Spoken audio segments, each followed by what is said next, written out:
The event will embrace women of all shapes and sizes.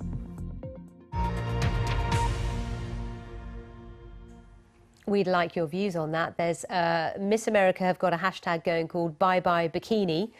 Tell us what you think about that. I'd love to hear your opinions from men and women. We've had a lot of men get in touch. I'd like to hear from you women as well, so do get in touch. Now let's discuss Mexico. It's officially hit back at the United States, imposing tariffs on a range of American goods in response to the Trump administration's levies on steel and aluminium. It puts further strain on relations between the two countries as they struggle to rewrite the North America Free Trade Agreement, NAFTA as it's known. Well, Geraint Anderson is here. He is best known for his City Boy column, but also he worked as an investment banker not so long ago and knows all this kind of stuff extremely well. Yeah, nice to see you, Geraint. Nice to see you. I mean, I've spent over a year and a half recently in Mexico. I love Mexico. I love the people.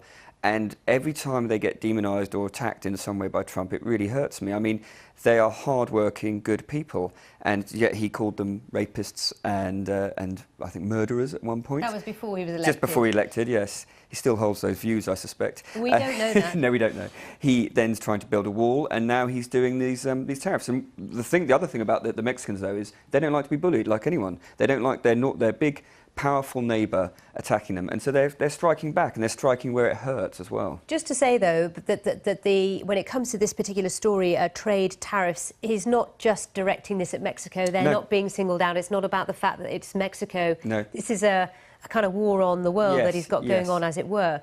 But interesting you mentioned the fact that Mexico's been very clever in its response. Yes. Do tell us more about that. They seem to be targeting things like steel, which is obviously where a lot of Trump supporters have come from, that blue-collar element.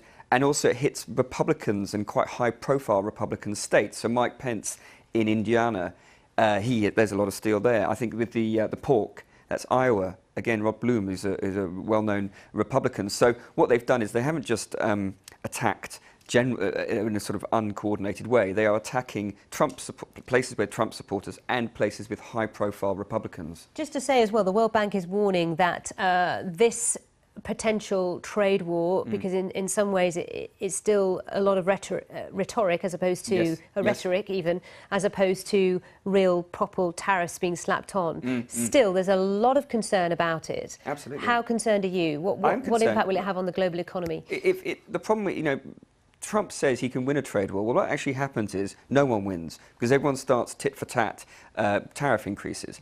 And the World Bank came out with a recent estimate that it could hit global trade by 9%, which is about roughly similar or slightly worse than it was hit when we had the financial crisis 10 years ago.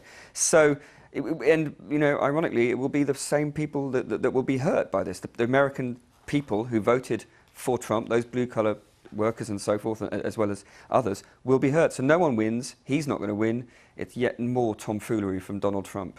All right, for now, thank you. Geraint will be back. We have got some really interesting stories to discuss in detail later.